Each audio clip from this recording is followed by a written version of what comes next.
Hi friends, welcome to mom's kitchen. ఇప్పుడు మనం green fish fry ఎలా చేయాలో చూద్దాం. ఇది సైడ్ డిష్గా చాలా బాగుంటుంది. ఈవినింగ్ స్నాక్స్కి పర్ఫెక్ట్ రెసిపీ.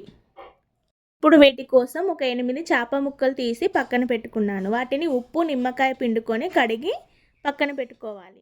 గ్రీన్ మసాలా కోసం కొద్దిగా పుదీనా, కొత్తిమీర, పచ్చిమిర్చి మిక్సీ జార్లో వేసుకొని మిక్సీ పట్టి పక్కన పెట్టుకోవాలి.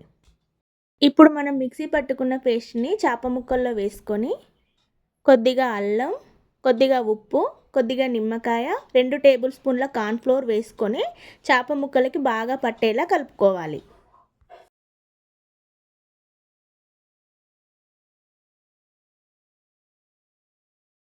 ఇప్పుడు వీటిని 10 to 20 మినిట్స్ అలా వదిలేయాలి. స్టవ్ ఆన్ చేసుకొని ఒక ప్యాన్ పెట్టుకొని అందులో కొద్దిగా ఆయిల్ వేసుకొని ఈ ఫిష్ ముక్కలు వేసి షాలో ఫ్రై చేసుకోవాలి. స్టవ్ని మీడియం ఫ్లేమ్లో పెట్టుకొని ఫిష్ పీసెస్ని అటు ఇటు తిప్పుకుంటూ ఇలా కాల్చుకోవాలి. అంతే అండి, గ్రీన్ ఫిష్ ఫ్రై రెడీ.